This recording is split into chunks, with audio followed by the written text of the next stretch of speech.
Morning update for a Monday. KUX News Time 610. Paul Lindman and Scott Lynn with you in Portland. Nobody writes sports better or with more elegance than our next guest, Frank DeFord. How I have enjoyed his 18 books and all of his writing over the years. I wouldn't miss his Wednesday morning commentaries driving in to work here. And Frank DeFord joins us this morning. He's got a new book out. It's a memoir, Over Time, My Life as a Sports Writer, and it is a good one again. Frank, it's good to talk to you. Thanks for being with us. Thank you very much, Paul. Well, it's early out there. It is. Your commentary last Wednesday really got my attention about high school athletes, young athletes suffering concussions, and you actually suggested that schools might soon start thinking about doing in football programs. Do you expect to see that happening really in America? I can't see how it can be avoided. I mean, everybody's talking about, oh, my heavens, what's going to happen to the NFL and concussions? As if you can't get concussions playing football in college, in high school, and even down into Pop Warner. Obviously, as a matter of fact, kids are more vulnerable to concussions than grown people because their skull, I'm speaking as a layman now, but their skulls aren't fully formed. And so I just simply can't imagine that these 2,000 class action lawsuits that are being filed against the NFL, that somebody isn't going to start the same kind of action against colleges and high schools and youth football. It's got to happen. You are one of the great journalists of our time, and I'd just like to know what you think about journalism and how it's holding up in this era of social media, the blogs, the tweets, and the like. I think it's like the Wild West out there now. I think we're going through such a transitional period. It hasn't been anything like this since Gutenberg invented the printing press.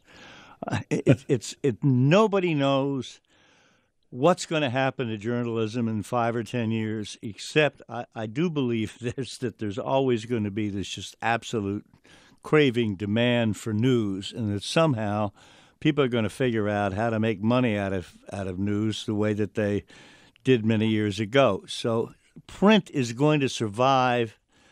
But, Paul, if I knew how, I wouldn't be talking to you now. I'd be, cashing bets somewhere. One of the good parts of your book has to do with the Mad Men days at Sports Illustrated back in the 60s. And I know you're still a senior contributing editor there, but Frank, what happened to the magazine along the way? Somehow it ceased being great sports journalism and started looking like a website with boxed information that used to go to file, suddenly making the magazine. Well, every magazine, if it's going to survive, has to grow, change, modify. And that's what Sports Illustrated has had to do. I mean, the simple thing of adding color pictures, a generation ago. And it's trying to accommodate itself to a younger audience, which may not like as many long articles as my generation did. Still, I think the magazine does a pretty good job of highlighting people, which is what it's got to do. The magazine comes out on a Wednesday or Thursday.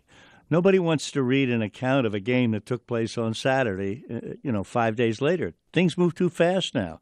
They move too fast for newspapers, as a matter of fact. The articles in a morning newspaper about sports are different than what they were 10 years ago because the writers of those articles and the editors know that somebody's already seen that on the Internet 10 hours ago before they went to bed.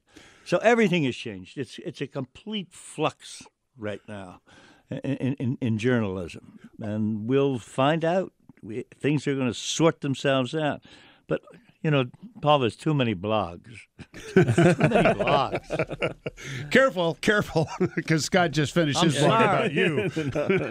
Too many blogs, and in sports, too many statistics. We get rid of blogs and statistics, we'll be a lot better off. Frank DeFord's new book, and it's a winner, as usual. Over Time, My Life as a Sports Writer. Frank, what a joy to talk to you. We'll be listening and reading as the years go by.